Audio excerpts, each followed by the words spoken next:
My name is John.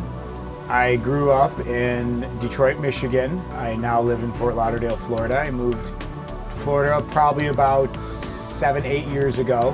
Hi, my name is Brad Meany. I grew up in Staten Island, New York. I moved down here to South Florida when I was getting my master's in hospitality management. My name is John. I am 40 years old.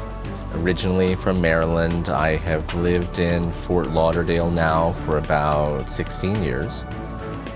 Hi, my name's Derek Dottie, born and raised in Phoenix, Arizona, 25 years old. I've been living as a gay man for about 8 years now. My name is Christopher, and I am from Chicago, Illinois, and I am a gay man. I've always known, but I thought everyone was bisexual, strangely enough, because of how everyone interacted. I knew I was first attracted to guys in 8th grade. My first thought of being gay, I would have to be around 13.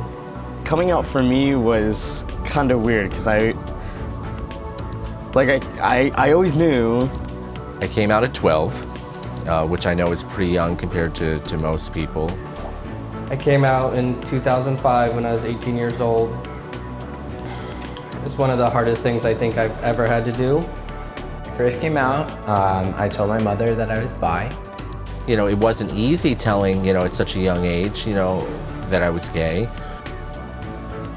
I used to consider myself bisexual. The first time I remember coming out of the closet to anyone, or telling anyone, I was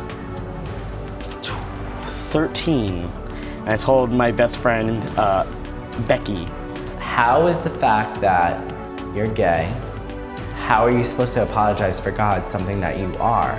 My parents were shocked, and of course, being pre-pubescent, they couldn't imagine that I knew anything about my sexuality. I remember the day my dad came to me and he asked me to go to lunch with my mother. The first person I told was, I guess, what you could say is when I came out, was my best friend, Jamie. My mother and my stepfather found a note that I had written to another boy in my middle school.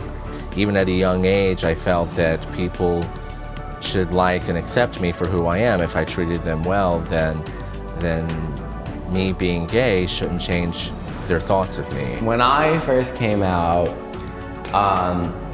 I was not okay with being gay at all. I remember she looked at me and I could kind of see the tears in her eyes.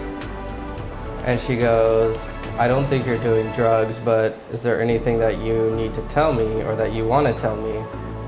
My mother confronted me with it, and she was like, what's going on? She's like, people call, you don't tell us what you're doing, you're totally closing us out, and you've never been this way. We have a very, very tight-knit family, we still do. My family was very later on accepting that the fact that I was gay.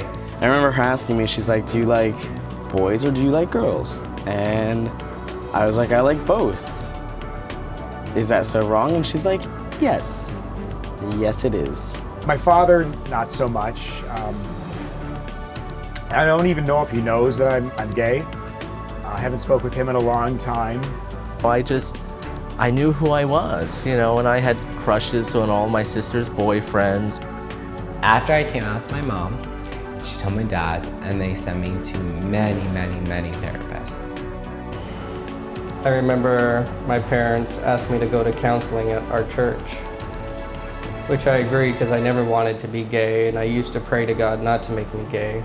I had this lady telling me this, I had a 20-something, my next therapist, a 20-something-year-old telling me this. She pretty much told me I was gonna die of AIDS because I was gay. It's okay that you're gay, it's fine, blah, blah, blah.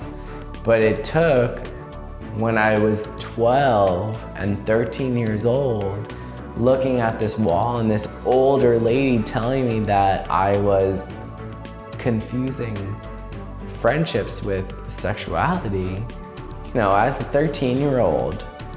I have been married. It was to a man named Shane, the most beautiful soul I've ever had the privilege to meet in this life. I had a life partner of 14 years, named Darren. We met, I believe, when I was about 23 years old. Shane passed away a year ago from cancer, and it was very difficult. 14 years we spent together, 14 amazing years. He's a great man, and I love him dearly. He passed of cancer, but we had an amazing life together. Even though the state of Florida and much of our country didn't recognize and doesn't recognize our marriage, all of our friends and family do, and most importantly, we did.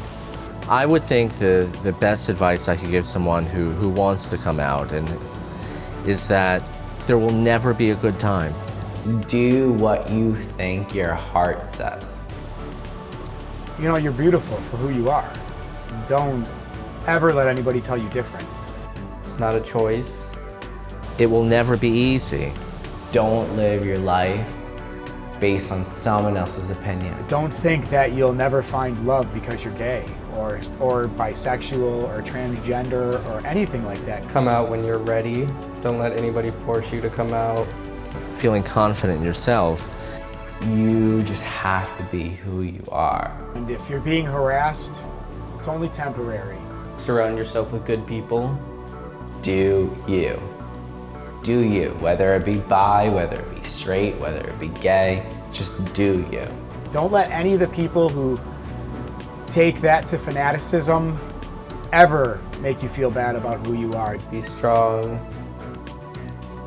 Whether your family accepts you, your friends you have now accept you. Be who you are.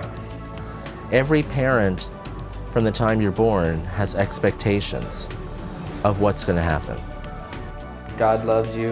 In that split second, you've taken away all the dreams and all the hopes that they had for you. But that's not to say that they can't still share the wonderful dreams and hopes. They may just be new ones and different ones. By right of God, He made you that way. I don't fault parents or family members for being upset or disappointed or sad when they find out, because we change their lives too with that information. But I love being gay. I love it. I would never love to be anything else but gay.